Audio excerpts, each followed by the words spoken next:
sejahtera, saudara-saudara yang dikasihi Tuhan. Kembali kita bersama di dalam program Pemahaman Alkitab setiap hari Selasa.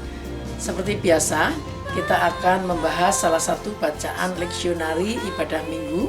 Dan pada hari Selasa ini kita akan membahas bacaan yaitu dari Kisah Rasul pasal yang ke-9 ayat 32 sampai dengan 43. Kita akan menghayatinya di dalam tema membawa pengharapan. Namun sebelumnya marilah kita memohon pimpinan kuasa Roh Kudus di dalam doa. Kita berdoa. Bapa yang penuh kasih, kami mengucap syukur hari ini kami beroleh kesempatan lagi untuk menghayati kebenaran firman-Mu di dalam program Pemahaman Alkitab. Mampukan kami dengan hikmat-Mu dalam kuasa Roh Kudus-Mu supaya kami dapat hidup di dalam kebenaran firman-Mu itu. Pimpinlah kami dalam pemahaman Alkitab kali ini. Di dalam nama Tuhan kami Yesus Kristus, kami mohon perbaharuilah kami dan bentuklah kami sesuai dengan kehendak-Mu. Di dalam nama Tuhan kami Yesus Kristus, kami berdoa. Amin. Saudara, marilah kita mempersiapkan Alkitab kita. Kita akan membaca salah satu bacaan leksionari pada minggu kemarin, yaitu dari Kisah Rasul pasal 9 ayat 36 sampai dengan 43. Kita akan membacanya di dalam penghayatan tema membawa pengharapan. Kisah Rasul pasal 9 ayat 36 sampai dengan 43, saya akan bacakan bagi kita semua. Di Yope ada seorang murid perempuan bernama Tabita, dalam bahasa Yunani, Dorcas. Perempuan itu banyak sekali berbuat baik dan memberi sedekah. Tetapi pada waktu itu ia sakit lalu meninggal. Dan setelah dimandikan, mayatnya dibaringkan di ruang atas. Lida dekat dengan Yope. Ketika murid-murid mendengar bahwa Petrus ada di Lida, mereka menyuruh 2 orang kepadanya dengan permintaan, "Segeralah datang ke tempat kami." Maka berkemaslah Petrus dan berangkat bersama-sama dengan mereka. Setelah sampai di sana, ia dibawa ke ruang atas dan semua janda datang berdiri dekatnya. Dan sambil menangis, mereka menunjukkan kepadanya semua baju dan pakaian yang dibuat Dorcas pada waktu ia masih hidup.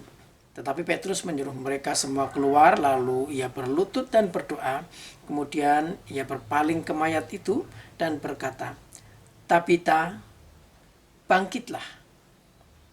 Lalu Tabita membuka matanya dan ketika melihat Petrus, ia bangun lalu duduk. Petrus memegang tangannya dan membantu dia berdiri.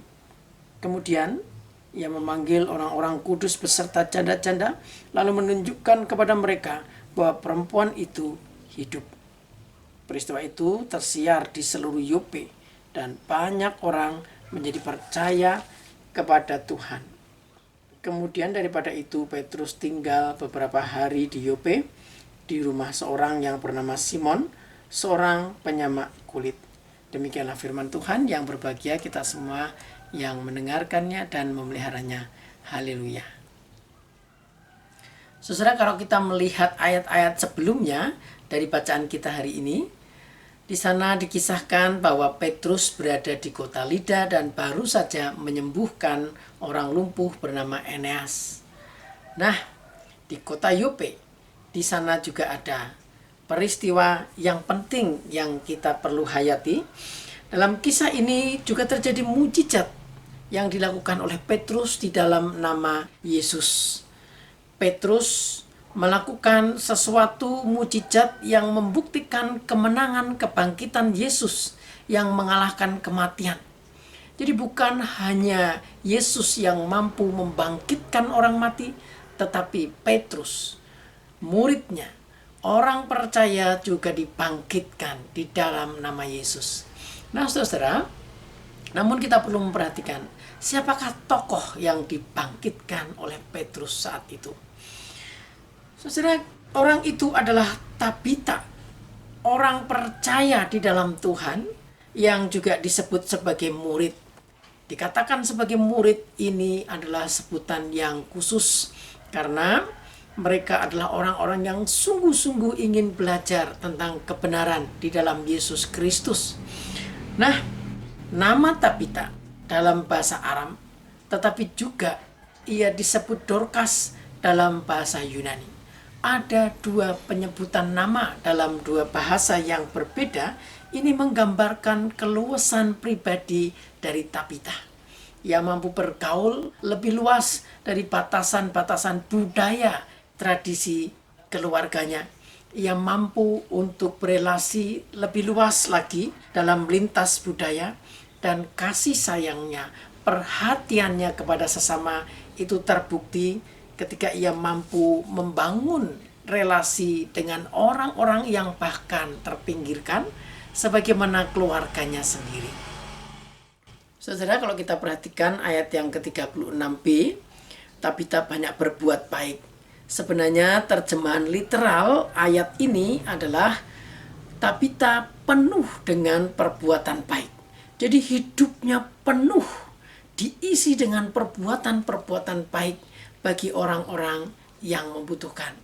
Tabita di dalam kepekaan dan kepedulian bagi orang-orang yang membutuhkan, khususnya para janda ini, diberikan karunia khusus. Ia mampu membuat pakaian-pakaian yang diperlukan bagi para janda. Dan para janda adalah termasuk kelompok yang tidak terlalu diperhatikan di dalam masyarakat saat itu. Dan komitmen pelayanan dari Tabita ini terbukti pada saat ia mati. Orang-orang yang ditolongnya, janda-janda itu merasa kehilangan. Dan janda-janda itu menunjukkan jubah juga pakaian yang dibuat oleh Tabita yang diberikan kepada mereka.